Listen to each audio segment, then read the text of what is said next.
Wadani at the four.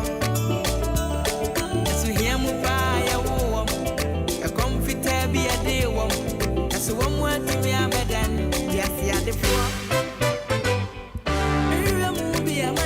Gerard Bakasu de Busene Bonko live on a Henka 93.3 FM. Abrempong Anamom Tuo Jumedi. Yakona Brabum Kakani ba issues e Ghana ha. Any the ranted my bounds which measure now when they abomo bra. Nana, tis a branch BT no person Osuan and after Dimo bra with the kind of message I put across say easy. One starting in the SNT my is a man. One start is one forget is there's no shortcut of making money. There is no shortcut. Yes, of making money. Two brands and oh yes, you see an affairs with flashy cars and diet team being normal. And you're overnight too. Somebody you just don't get up and do it all. People didn't understand it, but you have to work. Obi skebian wobenya unyansa no anye. Papa ko wule so jazz kana. That's unyansa you cannot manage it. Papa you the flow. Yes. Now umpu jawo japadi sisi ka na japadi awo. Yes. Unyansa ebeshi. Kabeshi. Say you can manage it. Katanga sika I can't answer. Despacito. Enye duro modimo. Kennedy Japon sika. Enye duro. Radio program where the matter mana medium. Anya disuna ba kwame aboa de ajizi agba kila bumi awa ya de papa amani ya yema kuma to awo yema odi celebrate ya kuma ni program we na listen to your what would the ya we come on the theater program we are trying to reach na for 2 weeks na get to my do na that one I don't know. Beginning is hard. Okay. Every beginning, that's when you give birth. A crown until betia no ba nafi okasa no nafi wade no to make up. Inti ade no de bia akoma de echebi eti say when you say bibi na wo. Okay. When you send for a while person wo ye enti no it's so hard you have to start. Unye ni swadi huna baby a wo ko no nko na onimo The pains need the beba but undu obi a wo ko na on relax. Wonderful. Abrabo no kwame se unye ni swadi huna obi ko kumase na nso ko fu kumase ka onini na na ko kumase ana David. Ebia na wo ko korongo Ono su ko kumase kuro. mo tu wo ko tunu ho a Ayira. abeka but se unim baby a wo ko a pamma bibi ndi tewo The wafuma bedu ha na ano hye. Ugidi pa say on Abrempong Anamom Tuo enne Ghana. Emrantie baby beti ma fa de wo fam agina se de wo gina ye nyame ama oso yi. kwame foreign culture no asay emranti adwene but there are few ones are pebrabo. Okay. There are few ones are determined. They say Rome was not built in a day. Yemu bebre modernity TV ni ade na ma yemu se young guy etike mu TV sunti efi say overnight. Tiesi enso for kwan bonus ni mo but there are few ones are munsusu nyame omo determined when is wade hunu say they want to make it. And minim say nyame beton superbu so nyame nam program so de ye kan be show bi nkwa no say achie mu ye achie abebo yi na ade. Enti e kasa achie mu ye ni say enyefu kama obi say for oboa because to be successful na nyefo. Debi we na na come na form na ye kura bo yenya ndu baby ampo share story. I can't answer.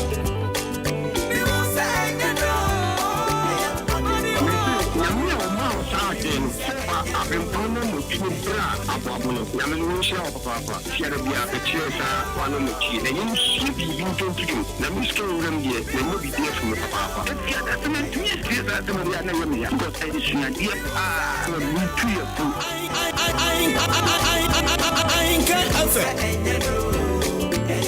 Who's again 93.3 FM? We are the best in the East.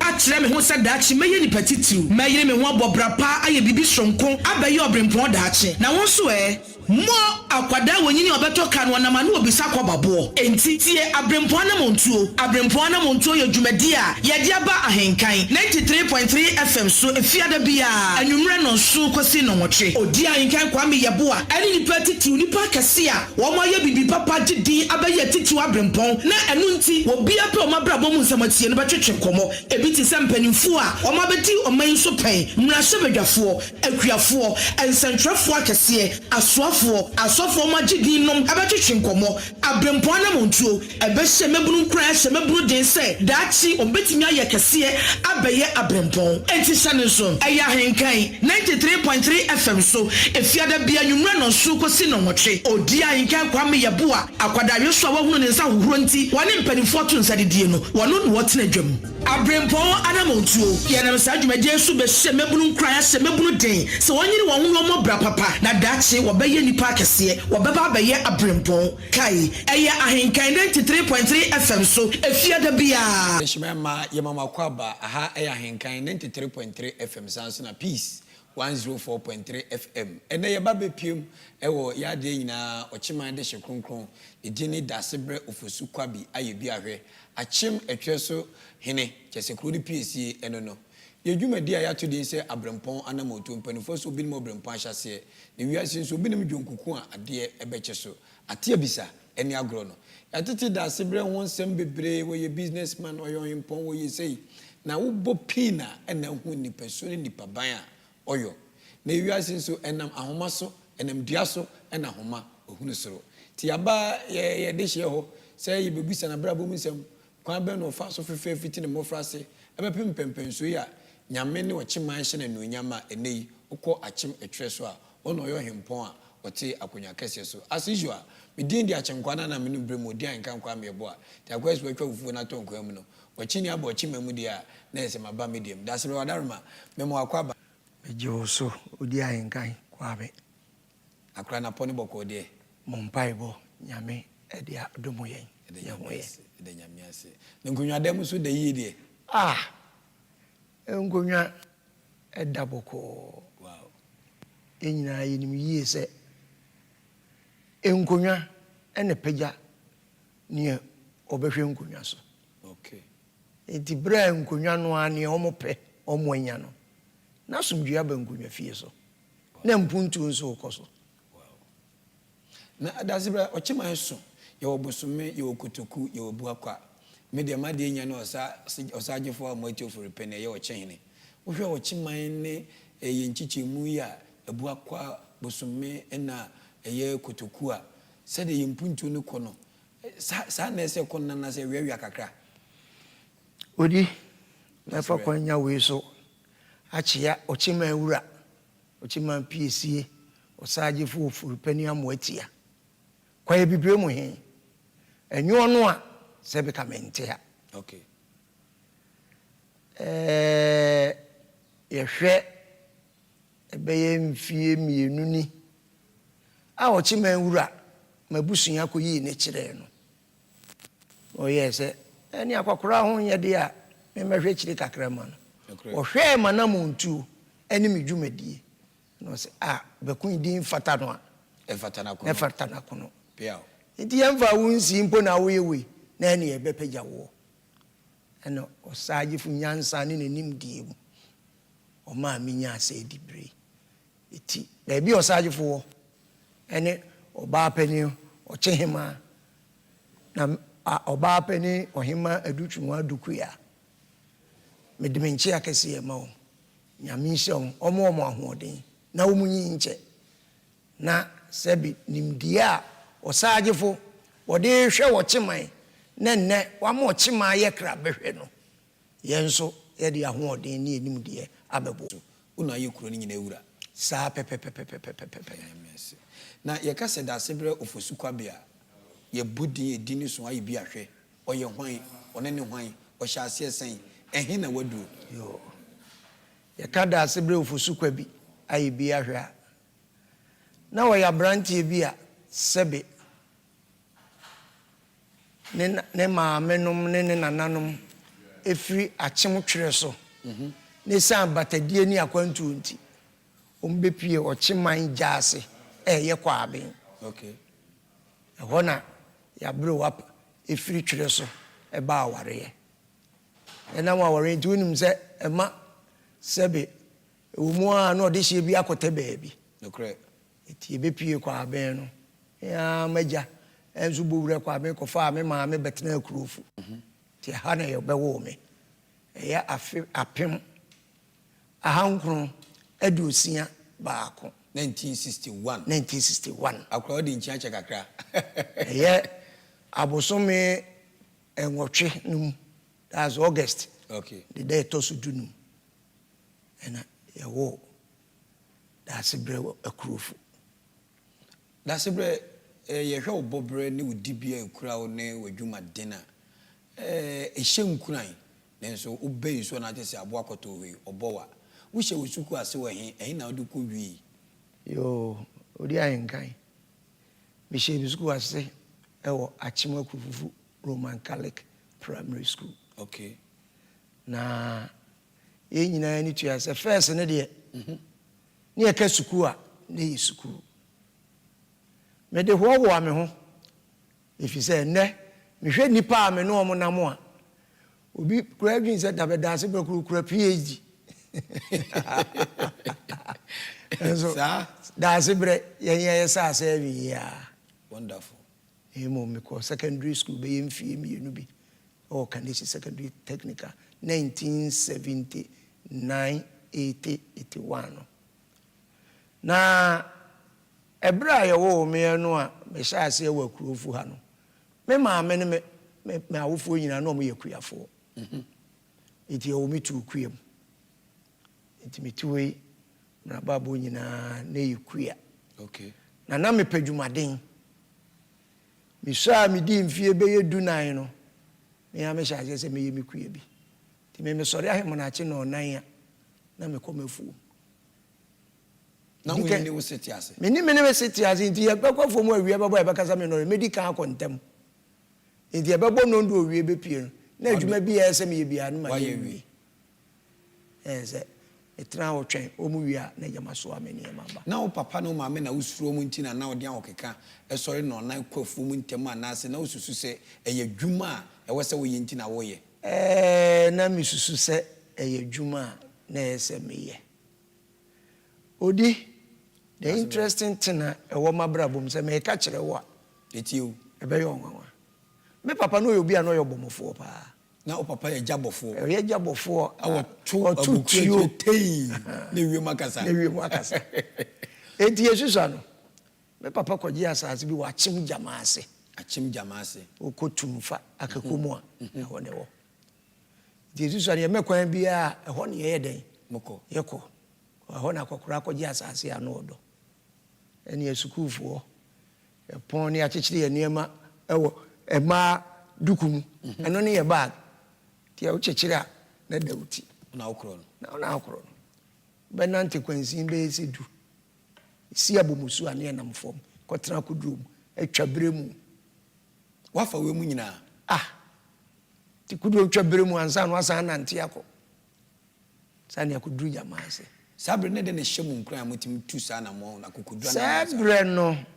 ahun se na yesum obuo ne anidie na mosum obuo ene anidie wo papa ho no sabe wabo ne sesia wo di pa etisi ya ma kwan a wo betu akasa o tie ne na amafo aba ono ni open wo ye ni nyina ye say freedom of child right sabre no child right ni ho sabe na nyese bia sabe mpeno sa DAASEBRE woni mo mma nkola na ye nkurutu nyuma enye sa ne te ene te sen sabre no sabe o ma me ekofo mu di nachi enti ne wo ye bia no e so nsu sunye ye na eboa mo eboa ye mpa kwan ben so kwan eboa ye ne se ebra ye di me ma me no achi kakra ye bia school ano na me ba kurofu ha no mo me ma me no me papa ti jamaase ho enu nti me ko school free memen if adwoada ekosi fiada kosi adwo memen da ne se me kwafu edina me ekokofu amajeje ne power ha memen da bia me kwado pa to ko schools na wo ye adwuma na sika na wo de ye den se me kasaba eno na me de twaduane di go first unya so ko school na ma mbe yiska ma wo ubatoto board dwune kura na de ko it is all pesa unya SSB a me drew middle school no form 2 form 3 as my abemu a se menya mpabo ese menya atade bi a se be tina na bo form na de ko school me na bo form eti adopa na me di na me talk canvas se And then the way yachia pa. Now the interesting part of woman is say, if we do kwesi ada, ya kwa sorry ne pon a. Na mo na mfofo akrobofo bi. Ano mti ya kurufu akrubo efe okrobom. Okay. Ya pon sorry ane no mkokrobom ho. Omo won krama ngu ho. Omo siwuram ne yakochi yakusie. Eji wa bonkusie nyina. Ma bonkusie pa. Na oye misenia. So wow. Kochi nkusie. Ni abeton. Concrete chire. Chene nyina mayebi. Hey. Edi yamekwa na mekodi mi papa chi a. Emu ti dako. Na ye ko wuram na meje mi papa tu kurai. Say tem. Na me bi school. Kwa fu mo je dru baby na papa si hwe wo ha. Ni tu ni kura. Ni tu ni kura. No se fitu ni mam so. Papa we dey. Ma men try sebefa. Me tu ni so hwe so a pay or hand from team. Into first two a otoye no. Abo ha ni kura. Abo ha nam di huna mane o men sa. Odi ayengan. DAASEBRE. If you say tem wo ko no. E ba ne mekwa ne ko wura mo na mekuretu. O twen yo nsa sei. Mete. Akranti yo nsa. O se family ka bi etwam metene pa obetofo. Unya ngranhye ni frɛ akukuduro ni frɛ. Sebeta fraje nsa kwakufuo no. Ya na ye ni eden no. Efiri. Ana so ye wodin bi Anthony. Ye bo mesu Roman ni din ade tom so. The Roman unse ni Saint Anthony. No a strong saint. The school kura wo nkran.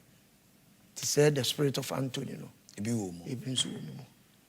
And your focus with your life, our Henkai 93.3 FM. This is the best radio station in the East. Abrempong Anamom Tuo, and you media was so good with you know here Facebook and so on. DAASEBRE OFOSU KWABI. I born in manifest AYEBIAHWE. Ono no ye achem etwere so hene. Osum akunya kese we bu akwa meche osaje form wait for repeni. Na brabo mu nsem Anamom Tuo yi ansa na nyame pagya no abedum pempenso yi ene yabo pina yene ne eche na ye nchirima ye benso no enya bia tu yetim ne koto dwom ne ade abobra na yenso nyame huyemobo wapagyan abedu bebe ono adui sembo ye nu ho ne ye ben ho a enja wani bo na etesisu a so afa ne saa ti DAASEBRE mumu ntete a munyan efuo mu kɔ adwumaden nkusibo enkranteche sebe etuotuo nyina bemade wo papa ye bofo ndi automatically onso be dane bofo a akrante akro so atei opuro kro so atei no ubetima kase santete no ebua bi emene wabe Abrempong Odi ahengan papa ebua pa sebe na me wo mfie dunkunu ekwaduo no 19 to 20 years. Yes. Na me papa dwuma ye so bofo anu ko wura mu anadwo koye ha no me na me yebi. Wow. Me sori anadwo donko etimi kokwaye mu ekoye ha. Esa be fie. Na nyimu. Na sebe tafrache weni edin eden na usuru. Ya kaze nipa iwo ni kukurudu. Menzo de biara da. Kosi dakuru bia mi wura kwa yebreto bi mo mframa kesi bi bofa me ho. Na na de na ne. Atinga be Akola so opa de kokwa ya. Edidam bechire no. Ada na hadwen sa. That's right. Name from Abenya. Unim se eduru anadwo a ewiem otumfo ye adwuma. Nokre. Wura kwa ye nimu no. Kutukutu na me hu se sebe ije bie pie be bia me nsaja menya otwe agyanka bia me beto ni tuo me dani tuo ni se pe na mframa ne bo hu nyunyunyu prekope ayese ne ede ma she fridge mu no na me ginae pe ke me sam manim abasa kane na boye mo maso no kaba ne wo mu no e wase so bie ne kesi ne nsuo ne gum na ne pampa no etu fa ho eze wasesem empampa na ewo ne nyina asesa ebe change ti bie kane ne kesi ne gi hu no eze kabat ne sent ne pofa ho no na ve preko pe heat aba me ho so na pa me no se bia abofo no ye kire mu anase ni akukuduro bi ne ba mu a wo yes ade ahun se wiase mu ni pe enum nyansa pa abofo I'm telling you that's what the modu me say unu obi a waye ha esan a so ye clever den ne man ye clever na dwuma na wo ye ni nti anase dwuma no unyo obi a wonim de na akukurudu a wonti benya abofo dwuma obi ti wuram na so wo de wo ko hwe no ato ahye ne so akunu anadwo obehia asebo obehia we nti ni akukuduru abetimi ayesade de bida ntimi nya ana woni mu nyansa amen BBC a that particular hour no so timi dwen fast woni obeye so ni nyina ka ho na ama sebe adu babia yedure DAASEBRE wo kankra no ya hyase o ditumani mi sama fo kwa susu se okuta PhD bi obuo ne ni di mo misrebu se wo abrabo a ye boyi efie nyansa eboa emani petimi di di ayengan akra se odi wani beto ye Ghana ma mu hayi a akukuda mu wo kuro mu ha pa sebe wo mu ya defo no emu ahe enu mu kura say degrees PhD no bibiri sa medwa o director doctor say Kwame oni PhD odi ebi debi ne doctor ye de amani nyina enye ne dwuma ye ne nim de no kre eno amani doctor enti efie nyansa de eno nti ne say ye kasem esimo me enko ne enko busa abrewa no kre abrewa wa ko sukuu debi nimdie ni nyanse nyina ewo ne nchen tisa branche bi tie enenumre ewo ahenkan fam so na obu ne ho se wanko school ote achemetwere so ote anyina ase ote ofuansia yebi o achemaboabo tie a na ofisi wanko school ntini nuama ko school to no de wanko school no ede na yahwenye ya DAASEBRE adaroma ifutu be na be ma ne me pese me ka kire nipa bibre bi a sebe tafrache nipa wo ne se me mu ho abomfia so wanko school ne mum ye determine fe bibi so ni se we meye ensiyo ewi ase Bible kureka ye say nipa ya no ne wo beka to abrabo so no ene ye den ebebem na ataka so media enye yi okwa media enye yi di ampa nso enye yi na o sinkete se sa de we wo beye de a wo beye eti eyensiye nyamesuro ene gidie se ene yema me ensan ensiye nyamesuro ene gidie eno na odi tu anam wadum pempenso me na me kechiro me pa DAASEBRE kwa sore me jinya medi na sebe eno ni me secret wow nyamesuro ena adoye sebe onipa men trans se onsa enye bi ansa na obeye papa na DAASEBRE minibia me yedeye papa se onya kapra chem na fa kapra ye half na yeden eya doye na half na the more you give no eno na nyame nso yeden ehwe so ehye wana ubeti makasem pempenso nyame de wadu eno nyama ode amawe no said ye ubie wonsem afoforo nti eka ho bi eno wadu ba bi wadu ya na eno ye 100%. If you say me hwe mabrabo mu ase me ka akwanhia a mahia me de mabrabo betimi ato Job abrabo kafra I'm telling you.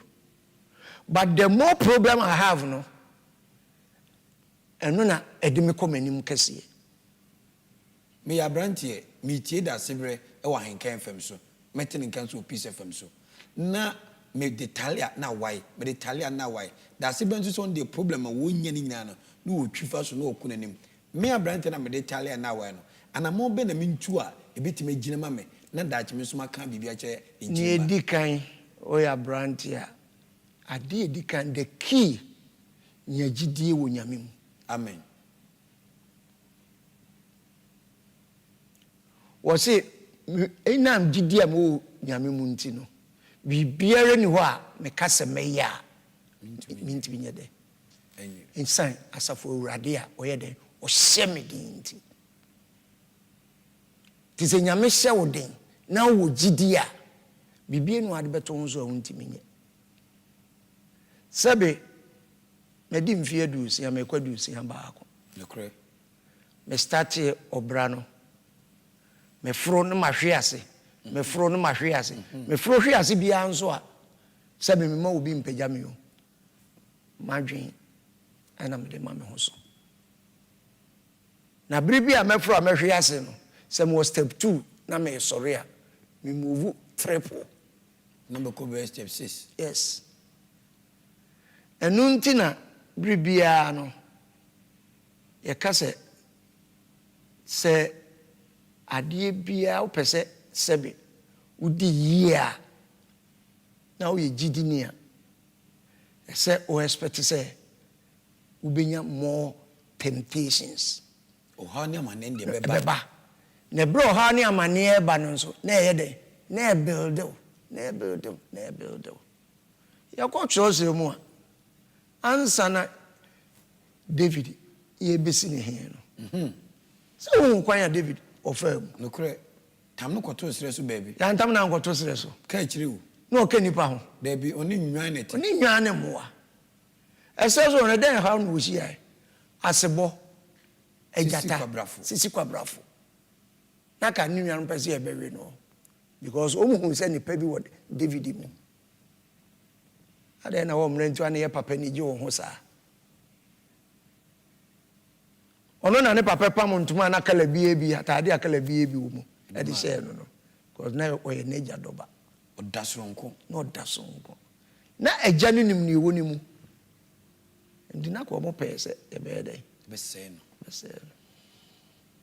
David share say o ha no Joseph nso share say o ha no eton no kra eton no ba so on say nipa no o ha ni ade a o mo fa mu na isan so mo gidie wo nyame mu no o mo wie ye koye sen be kese e do bi a pese o wie ye no na o ye kese no ense so usuro ha se wo pese wo ye na o ye kese a eni kwan so usuro ha ense usuro ha no how bi ntimi emetwi mfa me so na enkane hye na uni nyame emu so wo nyame mu gidie dia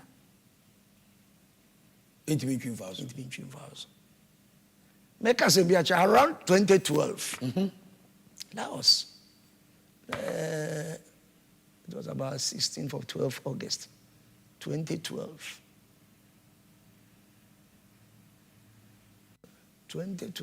no 2006 okay sabe na Ghana call a World Cup edikan na me yetim badwuma tata nwanwa bi ha change on nwanwa ya na me de me twe de kongran o twi free hin de kongran me de free ye patem ha me toto na me de kongran eno ne adwuma me ye pa for the past 30 years ansa na me be ba man aduasa fie aduasa am starting ntwenua e di free akrofu ha e de kongran ndi we change operator na so ye timba contractor e ya mfaze ne tete eni nyina e timba dia ne contractor abramitio ana me de ne me kongran me ko dru temamoto wi me ka ba akunya accident kafra etwifa ka maako 36 so se zadi esi ye no eba a Quebec Guinness Book of Record who's all kind of mata menum me say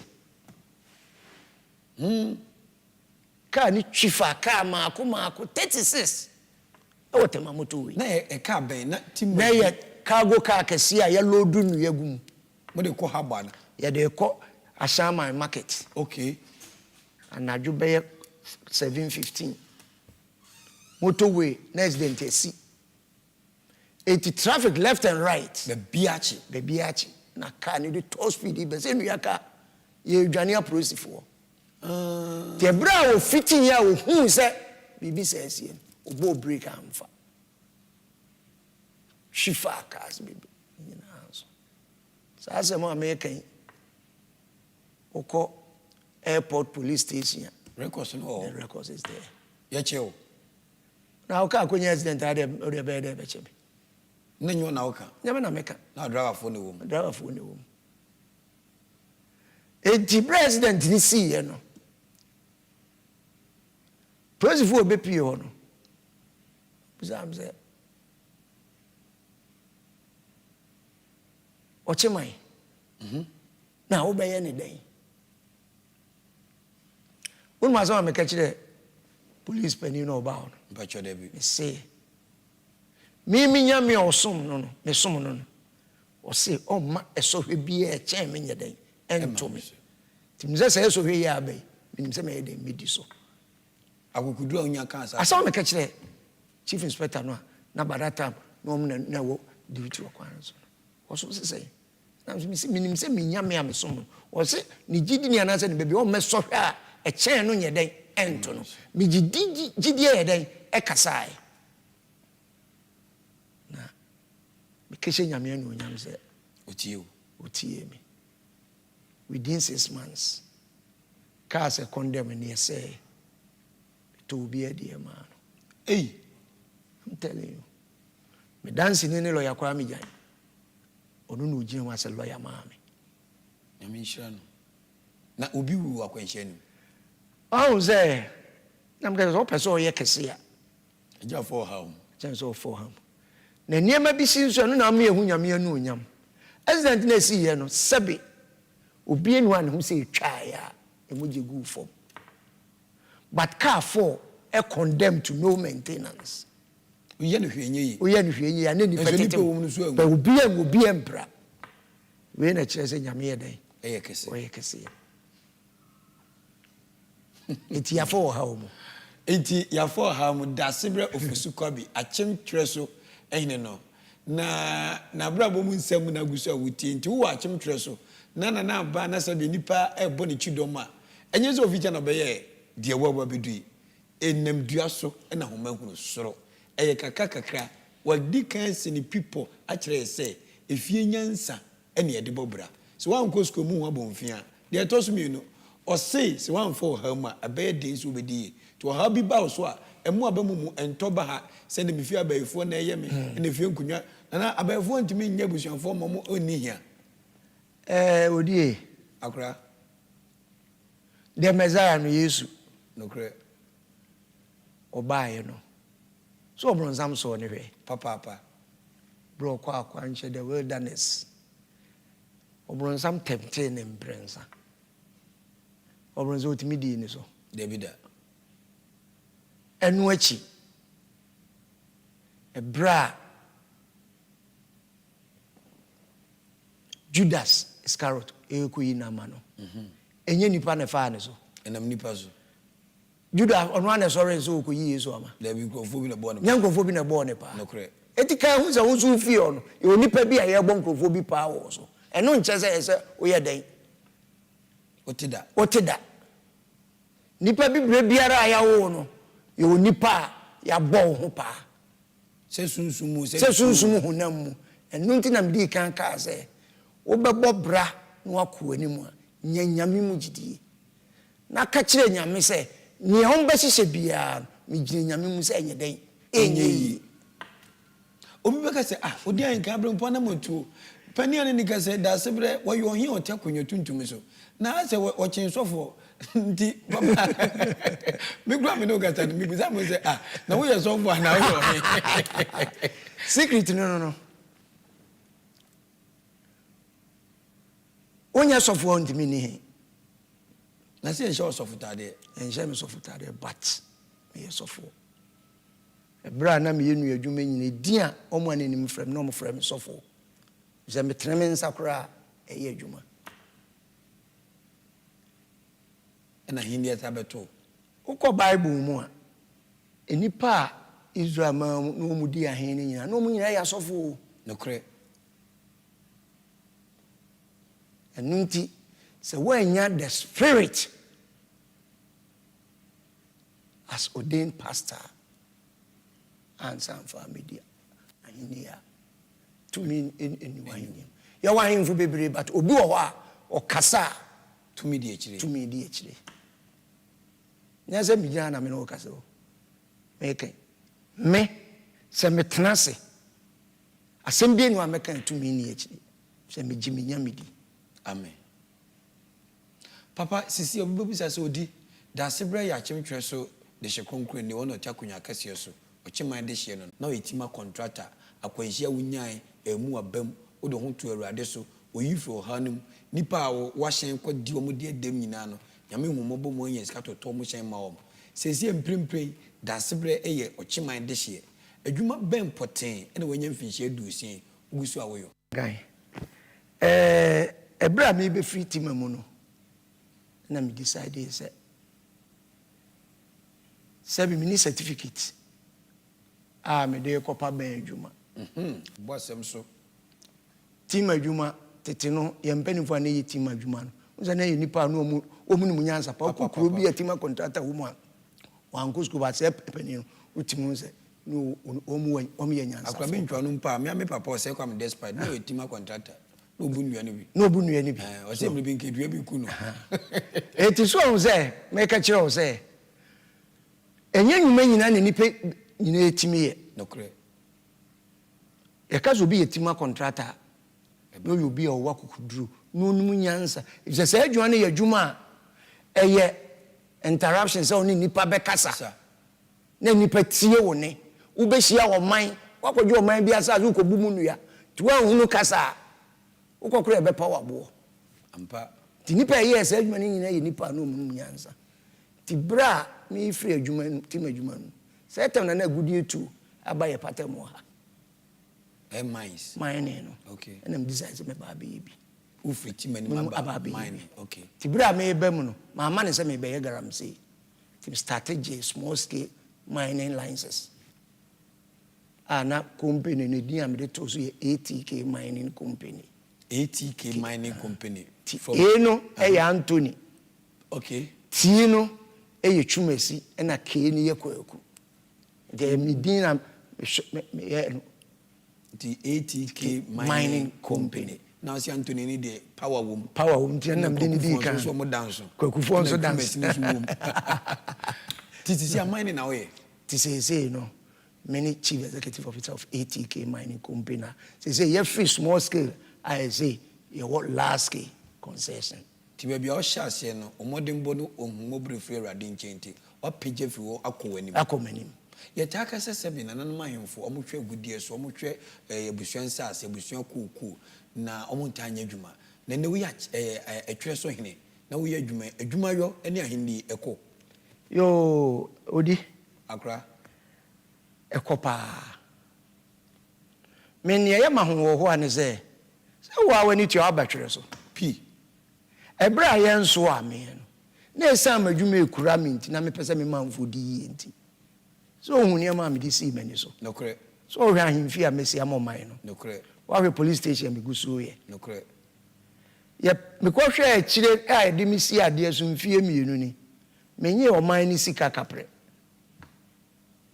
as me hwem niema ma ya oman no eno na oman ne Kenya o mo se omo ampagame amama medi etwere so no de oman so a oman no kura nye de empagya nti menwuma pa ene pagya me tisisi a wabetena kunya kese so na oda oman nyina ehye wase edin na omanfo anhwe kwan free ho leadership akanni ben na wode ba yenimisa ahemfo prempuntuo omo pri yedie na wo asonfo so omo somom edin na oda oman ne otwesoma ahwe anim ho odi ahinkan ye se minim yie se mi medi ade no na me manfo ye oda oman na ekofo mo kura minim yie se wo kura no ye ka oda oman a na obi a na wonim se oman bi wo chiman mu ka ochiman atena nkonwa kese ye won afre ba bi oda oman ye twere so wa na oyi masotire na menim na wonim nti bra me baaye no na me ye se oda oman a yayira no me yi omo ye den apie na baaye na niema bibiri oda oman mu enkoso ahensem wetimi wakame eze metu ho anamo a se bia somdwe boda oman me no ka se be bosomini kwai na manso da ho be se mfie du ni akire ni kede kwai ehye mase ene makosiesi amasomdwe abakwai yakopon hirawo chia Also, Nancy Kutukum Chia, and also Shamase. I was on Tawantawa, no one Migusua, a beduna watching me, you know. No, so my head. Messi, the young Copansi. Mivia, Nameko Boadia, a chimbodia, a quatia boadia, and also Shamase.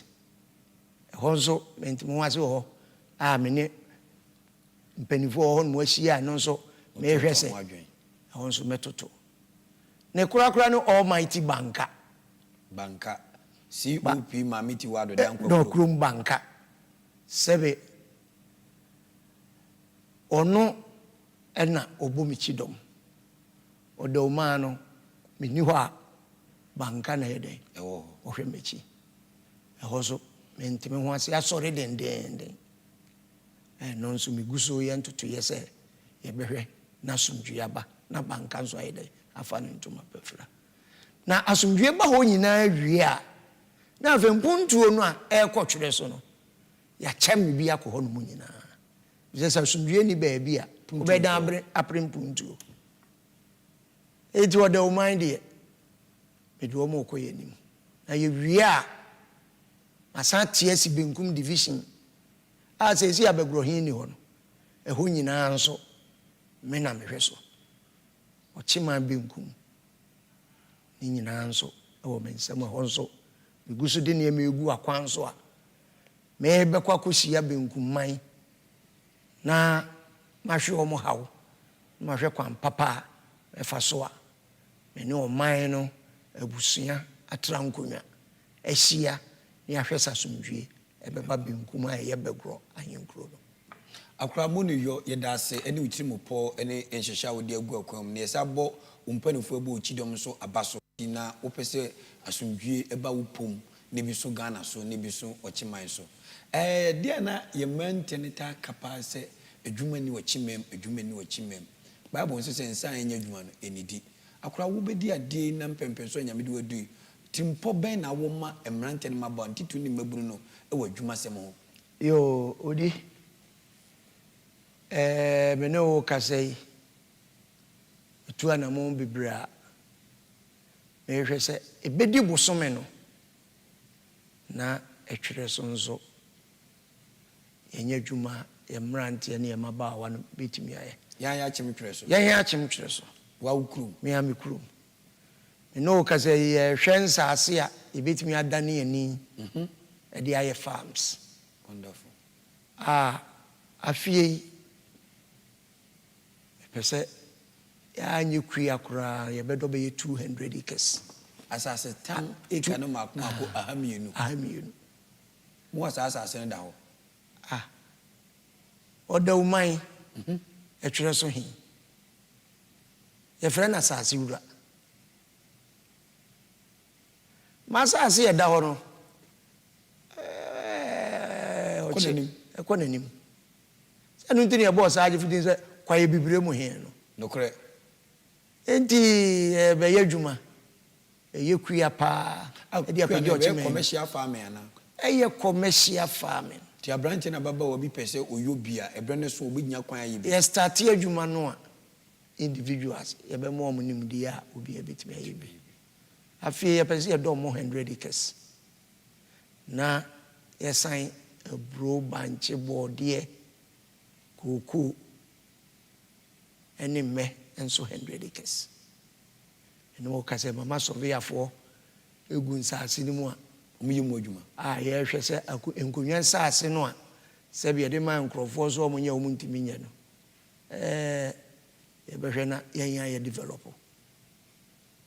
iti ye hwe ni mu se bedru be se October no ya mfa kura no esi nya workers be 150 ahadunum ma 50 mema oha mo de ahyase and they be started 200 acres no project no DAASEBRE OFOSU KWABI achim treso hene AYEBIAHWE enede enumre mutie wa henkan 93.3 FM Abrempong Anamom Tuo obi ni mo Abrempong ahyase ebia nenkama mo ampen DAASEBRE ka woni mu da so achinkusi ka woni mu da se wo behwe na boboa no bebe nyame de na dua efie ene ne baabi ene ne tie a yedi nkomo ya which means yes, your member with him. Your member with him, pa. Your nine, your dine, I mean, your beefy, yet them pa. And so one pina, when you need that, so I have 4 pay. When you need that, so I team a contractor. When you need that, send out of free sukuba or coffee, a kudidi, or so no pan online, a cocodo. 2 year brand to your baba, and now my man papa was a buano. Then a juma all ye impeja on train was so, or the training, or the senior will be shown, said we are Dachino. So we see Quemus or Bob Bra. Bibi a din bi ampo ntimi ntwi fa so na so betimi akọ anim pa dase bra fa yamra yaman Ghana so eja omanmu na wote ne wafefa du mpempen so wudi wo he yamra nche ne yamaba wa na boni beka se commitment awfama aye de bobra no wo hwe enei ene momo pen so a ensunsuo bi dem na ensunsuo dem a eboa yen ana ekum na nche ne maba wa no odi ayengan akra metimi akase Debia na me transibusa me ho se eden na ekoso ewo ye man Ghana mu se sabe me nko as a private person timi di minim die eye adwuma e me ekoso na oman ni nyuma ekoso no ni nyina egu a na ese ye den enipa ewum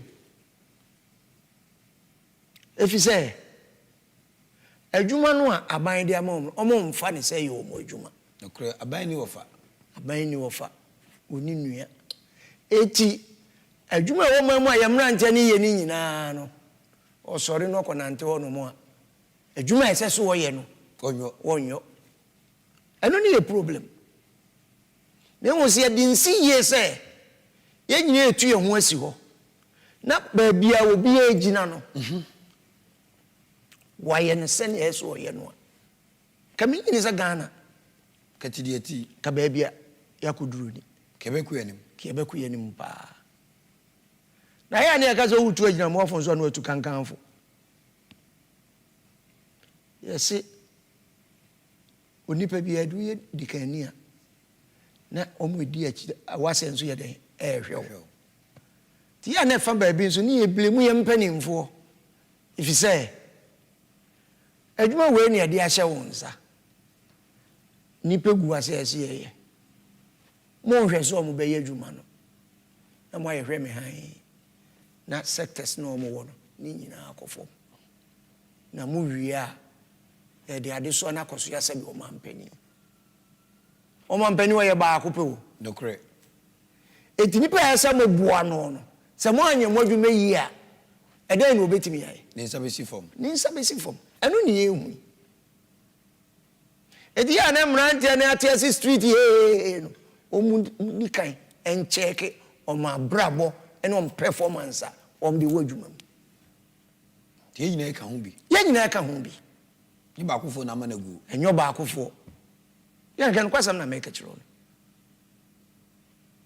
se ye nyina ye se ye beboa ama man na di yi a ko man ni bi di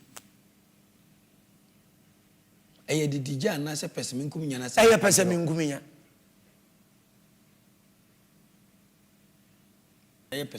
wadaroma ne etie ne se me di adwuma ma se me ne wo ye adwuma hwe se adwuma ne bi yi ebra wo be start ye adwuma no wo wan hwe wabra bo ade ba yo ne ma ofiti adwuma no mu a na wo be hwe me a mete soro no a director e be adwuma otike nto kwa ba na me nso mefa so a ebeduru afi na me nso matoke ene ha na sika ni firiba nti ene ma me start nye den enwia ese wo prenya de ani kwan se wo enya ya private sector esim enu nyina ya face bi uro bi ba betu adwuma oda na owo anu na obi ye na bunu tise nyame anom no ani anko ntem a wani be ba ho so no waye obuburu ja waye obuburu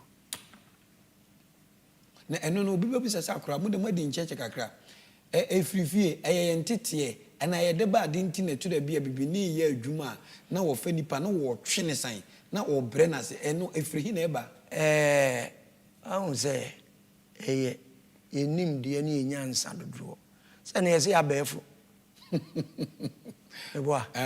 technology modern world So we had those days 1957 Kwame Nkrumah no time mo baya Kwame Nkrumah timi ye niema bebrebe no say tem uku PWD ye ni fi ebedu anopa no nsia na emema ejina kwan ho a wo mo bonsoso wo kwan ho do kwan ho ni Nkrumah ye wan ye hu sa Greek ebo be no nwotwe na ye duru KWABI a omo asalai bebre omo sukuku kodua omo kurawe a obi e kwadwuma otimi se wo ye adwuma pagya kuro e ba ni se ne na anibue ba yi obi e mpese se adwuma no be atonsu na atonsu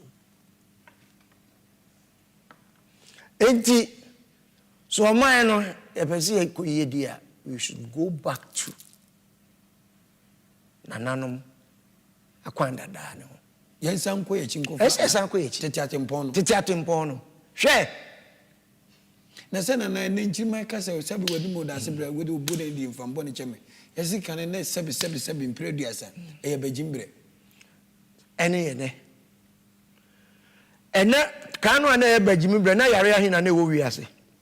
Etridi. Aha. Ene ntobro. Eno nko. Ene a anibua ba yare ahina abe wiase. Uba umu nwida. Ba ni na COVID. Modern and scientific world. You the machine air dofu. You the machine spray fu. You do a banchi we pese banchi ne bo double. Nti em fa duro we nka no. Yale nko a. Eno ne amane aye hu no. Ono ase bibi de organic. Nokre. Enyo mo na che scientific say yenye we. Ada na de abrofo ne say we de e organic em fa duro nka na we na hoodin wo mu ntin wo sika akoto organic. Ye na nanamu de no. Eza kwa titi no mpanifo ne de na papa chi ye de yi. Ka bo no beka say we organic na we ya ayi. Nti na nchiri mai akura DAASEBRE be de ne yetimi aka mo matiase ne asa akoyinchi se de wutufu ne akofa tete de ne ekwan be ne de befa so dewuro ya ne bebo anase aye ese ye bo dewuro no na ye mpanimfo no hwade akura mitiu o man bia wo na bakwasem Ghana ye wo ya bakwasem ade anananom ye ya na Ghana ye Ghana no se ye wura mfi abrofo no de no omde abrɛ yen no ni ahwɛ kwan papa nananom de chichire Ghana kwan papa ne fa so ye mfu the whole world ye koko na nya ni koko papa enokre ko dwa manso a ye tuguso eni bo ba ye di no ba ye den ye space edu ba grass koko no kra de kwa ye se yare ye den aka no ese enwoe de entrance na yenhwe sa niema we no kakra ya yira afritete niema ne ho edi yenya edi yenya pa ade na eni yenya Bible so man bia ni wura fi na mamre no boyira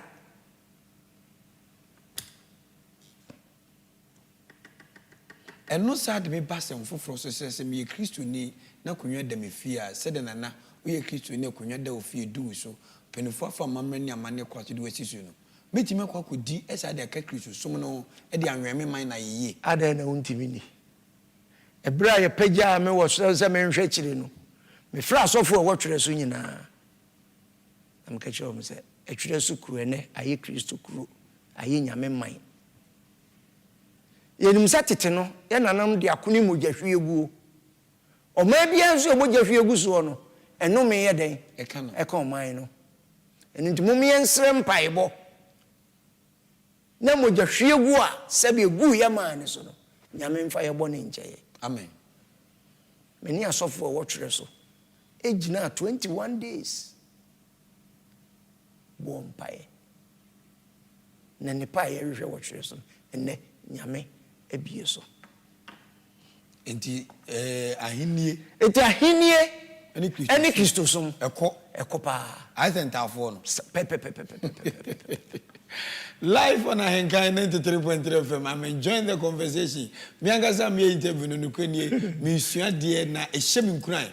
Esa hye me den say sɛ baabi me free me nananom akuasa pɔnmo awo ya akwa mo entity omode man no sɛbe me sɛ me ka na nya gimi ntete na enyansa ɛno na wo mpanifo bi na nei omenya bɛya Abrempong ayedom abo Abrempong Anamom Tuo so ɛwɔ ahenkan 93.3 tu abrante wa baba wo ye babunu na wutie wɔ etwerɛ so ɛwɔ anomase ɛwɔ bieni ɛwɔ suadrawisa akyem dan epom ho kade ni boadua nyinaa de ye ka kyerɛ no sɛ bibi papa bi wɔ mu ni mu magye wonya ensio na wokokɔ wanim na mo ani so wa mamma ne wa manne sanse nyame na nim de enti a ɔde wo bedua epom ho nyame na nim de enti o ma wo gan na ni sɛ wotra na enye yi ma wa konfo medua ha da nyani da so wo mu na gi ebeta wachi e ma wo kra wakokra eno a chance amamma na manne kwa so wafura kunya kwesi ye ba na atwere so bridge na enye kra wo odi ahenkan akra me daase asɛm no no akɔbɔ so no sɛ de eternity ɛwɔ hɔ na ja ewura MP ni DC na bo ofu Kojo Ponkroma any DC Paul Asamoah de saman na enu aboso me miensa na ye bridge ni aye me ne wo kasai na tweso ye na kasai o aye nko besi aden scan so mapis ma me fa kwanya we so e di afa so na ye wura mo akon atate sebe ono ne minister ohwe yakwante mponso na kre sɛ so man yakoto sere no o mehwe bridge no mayen na sebe o man nipa dodo a ɛfa sɛ kwan de so no o ho kyerɛ wo DAASEBRE so o fa wo Kumasi o akwante mpon a Kumasi no from Odan to Kumasi bridge na mo so no DAASEBRE me ba na ye uwa fidie omo nye se de ya tom aw de ne ma ba on mo abetutu bi a so mo ye but besi ne DAASEBRE minimara so be kaya eje ne ho be aboso mi sen ni oh me hwemu a ye ni February me boa me pa twan ewi aye no a March no mobile March last year this year ya mbachwan ena na ese bosumi 9 num ni o eni omude omdi enade ne niema begu a omo yeso omo ye weche me buza disi o se aja sika omde ma omo asante afi no omo pebie manfo so ho kire o amanfo ho kire wom me kura na jama dojo o ma ne ebo ka ba this time ka demonstration so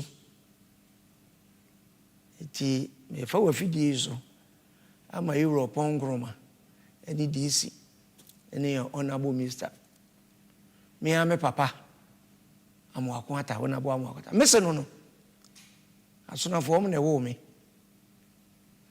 eti kasabe onyongo ni asoro bo aka okotoko akabi ti say de yakasoro we yakasoro ono ane ba ho akire okay DAASEBRE ye de nko hwehwe ni ba wi ye kra no afutuo ben e na wode mamranti a omwo aniswade won person mo show madwuma bi ase de osu adwuma de oku school etitru ene won a owo upom omo wade hye megidi se bebenyame apagi wakodui se wunya fufuo bi so be fefe abeta wachi be ma oman no agibum ewo mpuntu nti omo mankasa so mo ye entrepreneur so mo ye bibibi omo ye futuo be na wode mo yo ebra me defa wa fidie so a me ye se mpese mi hie mabu no a sebe omo akwantu mu nyina no eni omo hia na me ka kire omo se enei osoro boa no ye de oboa ne ho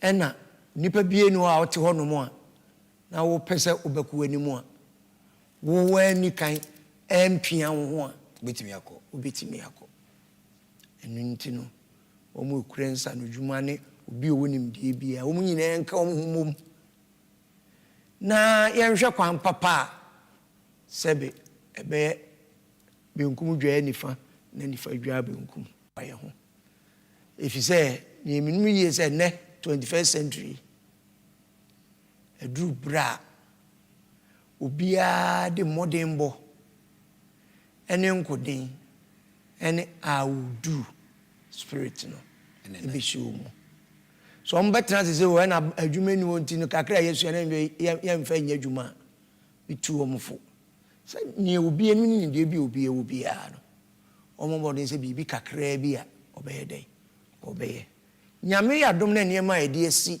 ye ni so no si etimi ye ni nya na kwan bia I hope say ne ya creative fund bi wo baby a me koye adwuma su na afui ye be san creative fund ni bi wo odawmam foto na wabba a wode ko baby akoye adwuma su na afu no o meti nkomo bi say adwuma wo be ye no ehamu chichemu mienu eye foto a wutwade ato ho ama osuna afu community no say adwuma die no me pese ebi be koso wo twere so to fund fund time na teacher ni say nyame ya domo a me pase fund ho ntoma ye February a me shefa bo mi dwa kese na asia no say da no ene be pa say fund we dey exclusive idi ade beto aso ade to so no eye etreso needy fund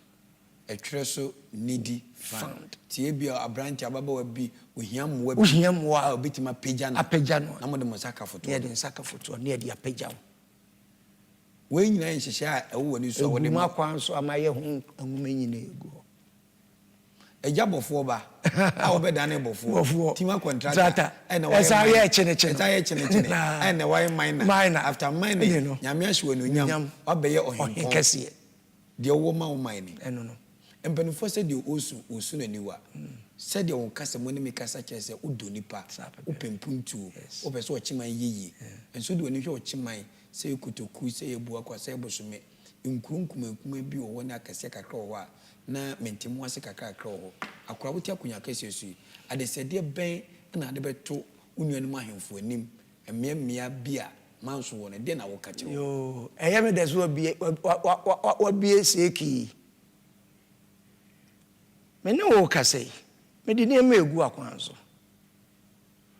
odaw eni kotuku kaye nkwahwe ne yache nokre ye hwibom nokre edi se kotuku nyo na so odaw ko nanimu kanye ampa mene wo kase me keke ne yamabom ede wa no ase enche ebo epin kotuku hima ewo da ede wa no ase na me na to adwen ma pe kwa papa asumdwe beba kutuku na kutuku afa ne ntoma pefra edawano ase if se odawu ko anazo odawu bodwa na kutuku ni busumini a ni ye kaboma na ke kaboma na ka ye patemo ho no ye ko ye nim enu nti me de neme egu akwanso mato oba peni engra ye kutuku hima na ya santua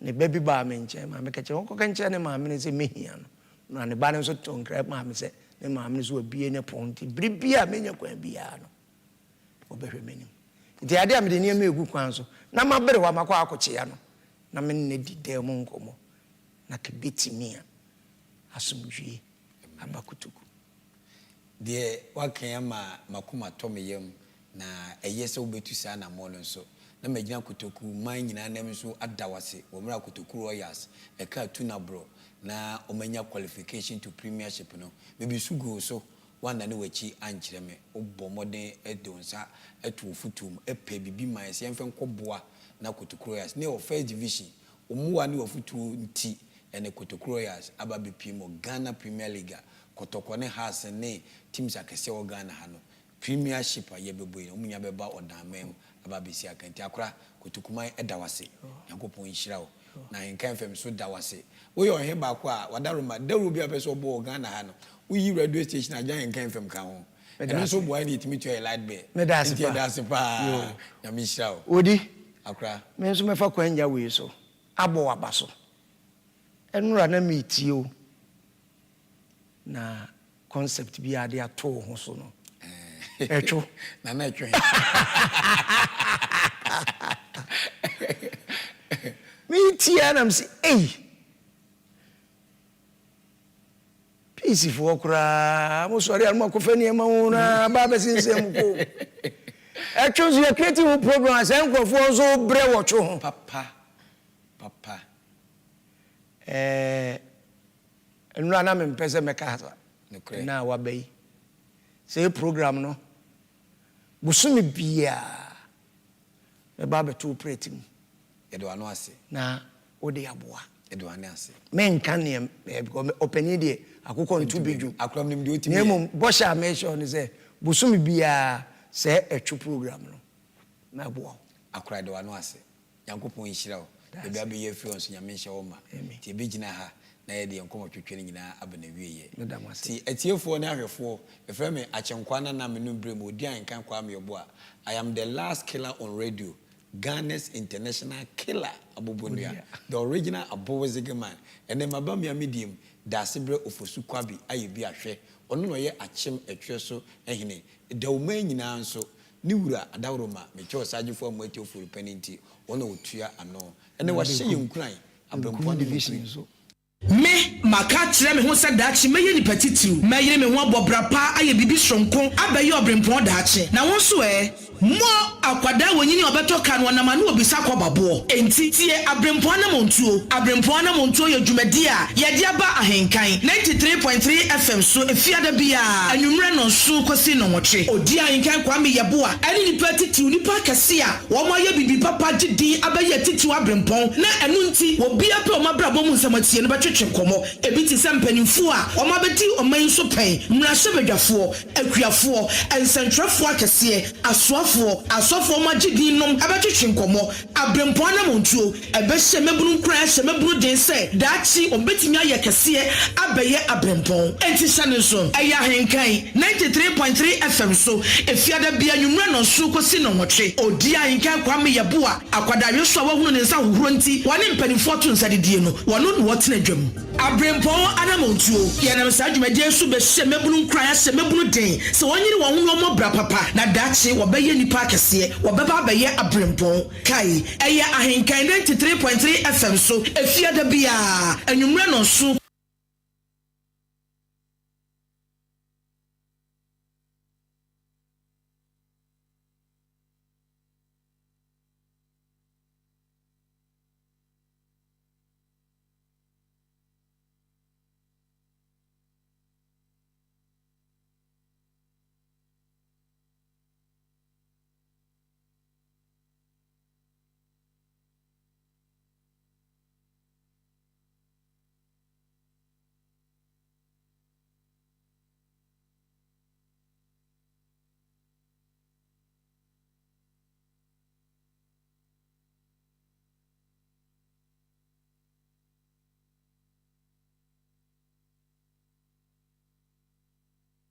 Abozigi 93.3 FM. We are the best in the East. Anunti. Adinshia wa chim da manso across subu abrenansi kotokom chia chim egnase odankwanta ayrebi jadem jaha swodro wisa chiase chim asane batabi asubu asuoso anamase across asanteman kwama kura ani enkuro to a atwa empatam wonyine shia bia obia tie Abozigi 93.3. We are the best in the East. Yawo achim abuabu. Radio papa. Abozigi.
agency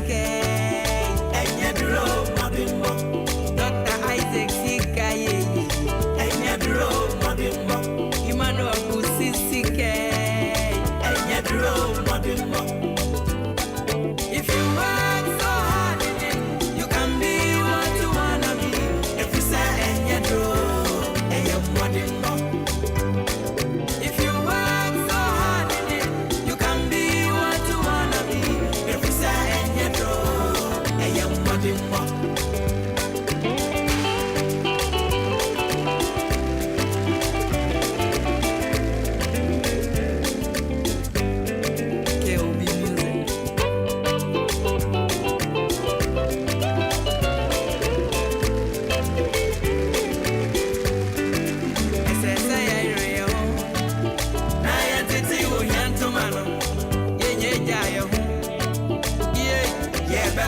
yeah,